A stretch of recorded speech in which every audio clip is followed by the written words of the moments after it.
सिवान जिला में एमएस नगर थाना क्षेत्र में एक आपराधिक गिरोह जिसको हम लोग नट गिरोह कहते हैं उसका उद्भेदन किया गया है। हुसैनगंज एमएस नगर की पुलिस टीम के द्वारा हुसैनगंज चट्टी के पास पूर्व के कई आपराधिक मामलों में संलिप्त अपराध कर्मियों को गिरफ्तार किया गया और इसमें 8 अक्टूबर को ही चोरी के सामान के साथ साथ हथियार बरामद करते हुए 3 अभियुक्तों को गिरफ्तार किया गया और गिरफ्तार अभियुक्तों को न्यायिक हिरासत में भेजा गया। इसमें 2 देसी कट्टा, 8 जिंदा कारतूस, 1 मोटरसाइकिल, 1 चाकू, 1 मोबाइल और इसमें एक अपराध कर्मी पास के उत्तर प्रदेश के रहने वाले नट गिरोह का सक्रिय अपराध कर्मी है। ये पहले डकैती करता था ये गिरोह, नट गिरोह, और आजकल जहाँ मौका मिलता है वहाँ किसी भी तरह की चोरी या सामान को उठा लेना, संपत्ति मूलक अपराध कारित करते हैं। लूटपाट, बाइक चोरी या घर में घुसकर चोरी करना भी ऐसे अपराध में उनका शामिल होता है।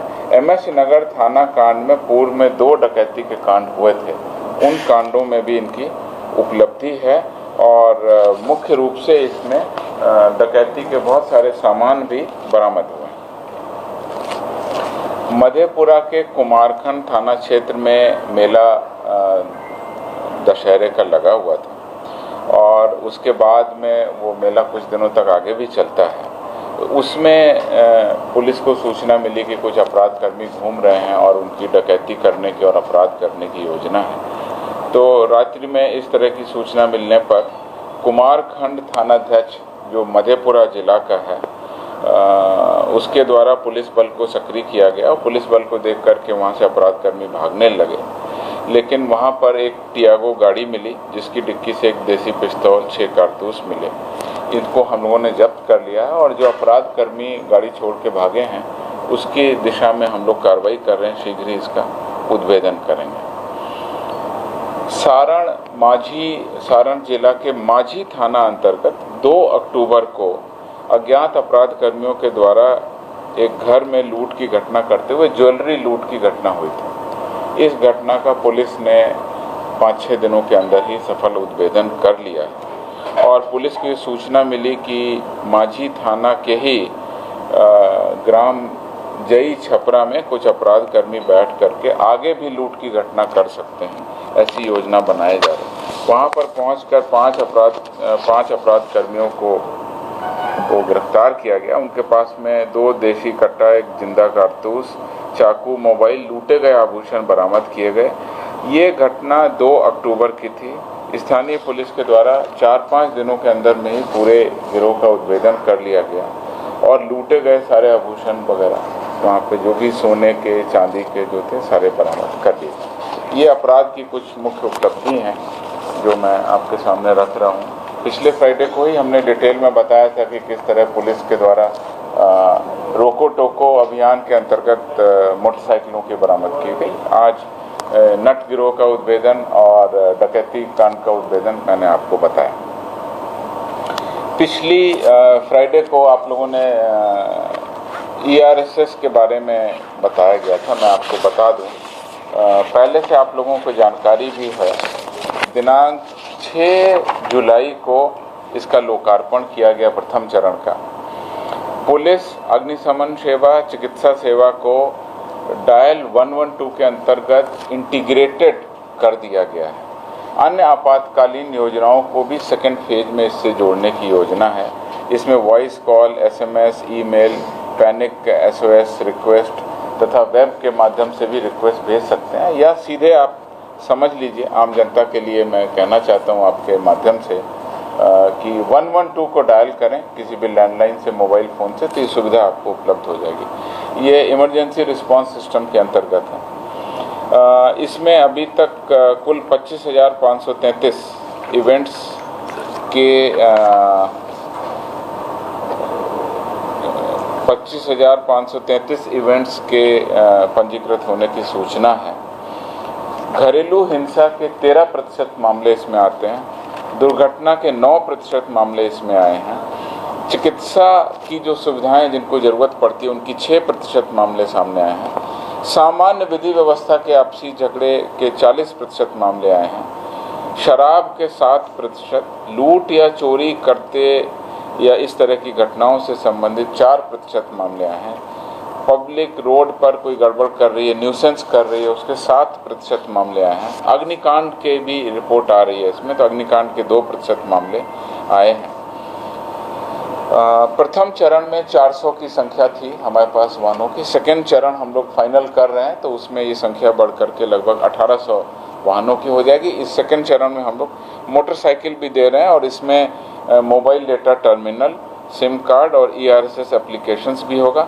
सेकेंड फेज में हम लोग आर्टिफिशियल इंटेलिजेंस एप्लीकेशन को और कस्टमाइज करेंगे और मैप को दिखाने की जो हमारे कंट्रोल रूम में जो सॉफ्टवेयर है उसको हम लोग और इम्प्रूव करेंगे। नया कमांड एंड कंट्रोल सेंटर भी इसमें बनाया जाना है। अब जिसमें आपकी ज़्यादा दिलचस्पी रहेगी मेरे विचार से मैं बताना चाहता हूँ, इधर 10-12 दिन में जो खास उपलब्धि हुई, खास पर्टिकुलर स्पेसिफिक उपलब्धि है, उसके बारे में मैं बताना चाहूँगा। दिनांक 22 सितंबर को वैशाली जिला के अंतर्गत एक सूचक के द्वारा, एक इन्फॉर्मर था, एक पब्लिक थी जिसने सूचना दी गई डायल 112 पर कि एक लड़की को किसी के द्वारा बंद करके रखा गया। ERV1 और ERV2 यानी घटना चूंकि सीरियस लग रही थी, इसलिए हमारे कंट्रोल सेंटर ने तुरंत इसका संज्ञान लिया और 2 गाड़ियों को वहाँ पर रवाना किया। ERV1 ERV2 को इमरजेंसी रिस्पांस व्हीकल 1 और इमरजेंसी रिस्पांस व्हीकल नंबर 2 त्वरित कार्रवाई करके 2 लड़कियों को बरामद किया, 1 महिला को गिरफ्तार किया गया। हमारा रिस्पांस टाइम था 14 मिनट और महिला थाना कांड संख्या 39/22 दिनांक 22 सितंबर 2022 विभिन्न धाराओं में दर्ज किया गया और पॉक्सो एक्ट भी लगा करके हम लोग कानूनी कार्रवाई कर रहे हैं। तो किस तरह से एक इन्फॉर्मेशन पे हम लोगों ने 2 लड़कियों को बरामद किया और गिरफ्तारी की और कांड दर्ज किया। इसी तरह से सितंबर में 29 सितंबर, अभी 10-11 दिन पहले की बात है, 29 सितंबर को पटना जिला के अंतर्गत एक इन्फॉर्मेशन दी गई डायल 112 पर कि उसके पिताजी अचानक बेहोश हो गए। फुलवारी शरीफ इलाके से सूचना आई थी, तो ERV जो हमारा कंट्रोल सेंटर है उसने फुलवारी शरीफ में जो हमारी इमरजेंसी व्हीकल थी उसको तुरंत डायरेक्शन दिया और हमारी ERV गाड़ी वहाँ पहुँच गई और फिर उसके बाद में एम्बुलेंस को वहाँ रवाना किया। तो एम्बुलेंस के द्वारा बेहोश किए गए व्यक्ति को IGIMS में भर्ती करा करके उसकी जान बचाई। तो ये बहुत बड़ी उपलब्धि हमारी 29 तारीख की है। इसी तरह से 4 सितंबर को सारण जिला में सूचक के द्वारा ये इन्फॉर्मेशन दिया गया 112 पर कि बम बनाया जा रहा। तो ERV7 जो 7 नंबर की गाड़ी थी वहाँ पर सारण में, उसको मशरक से रवाना किया गया और त्वरित कार्रवाई करते हुए घटनास्थल पर पहुंचकर वरीय पदाधिकारियों के सहयोग से फिर थाना को बुलाया गया। काफ़ी संख्या में अवैध पटाखा बनाने का सामान, बारूद, सुतली, अर्धनिर्मित पटाखा बरामद किया गया और इसमें मशरक थाना कांड संख्या 435/22 दिनांक 4 सितंबर 2022 धारा 4 एवं 5 विस्फोटक अधिनियम अंकित कर कार्रवाई की जा रही है। इस सितंबर की कुछ घटनाएं आपके सामने थी। अक्टूबर महीने में 5 अक्टूबर को रोहतास जिला के अंतर्गत सूचना दी गई कि एक नवजात शिशु रोड पर पड़ा। 5 अक्टूबर को, अभी तुरंत हाल की घटना है। ERV1 जो हमारी व्हीकल थी उसको सूचना दी गई जो सासाराम में थी, उसके द्वारा तुरंत कार्रवाई करते हुए बच्चे को उठाकर अस्पताल पहुंचाया गया और उसकी जान बचाई गई। तो ये रोहतास जिला की सूचना थी। इसी तरह से 8 अक्टूबर को, अभी परसों की घटना, पटना जिला अंतर्गत डायल 112 पर सूचना मिली गई कि एक व्यक्ति नेवरा के करीब रेलवे ट्रैक पर संभवतः आत्महत्या करने की नीयत से पहुंच गया, उसकी जान बचाई जाए। तो ये सूचना मिलते ही नेवरा के पास में ERV1 हमारी व्हीकल थी, उसको डायरेक्शन दिया गया, उसने लोकेट किया, रेलवे ट्रैक पर पहुंचकर उस व्यक्ति की जान बचाई तथा उसे उसके परिजनों को सही सलामत सौंप दिया। 8 अक्टूबर को ही समस्तीपुर जिला अंतर्गत 112 पर सूचना मिली कि रेलवे ट्रैक ओवरब्रिज के नीचे एक लड़की ट्रेन के नीचे आकर गंभीर रूप से जख्मी हो गई है। समस्तीपुर ERV1 व्हीकल 1 को त्वरित घटनास्थल पर पहुंचने का निर्देश दिया गया। उसके द्वारा पहुंचकर जख्मी लड़की को तुरंत उठाकर अस्पताल पहुंचाया गया जहां उसकी चिकित्सा चल रही है। और इस पूरे घटनाक्रम में सूचना मिलने के बाद वहां पहुंचने तक हमारा जो रिस्पांस टाइम था महज 17 मिनट।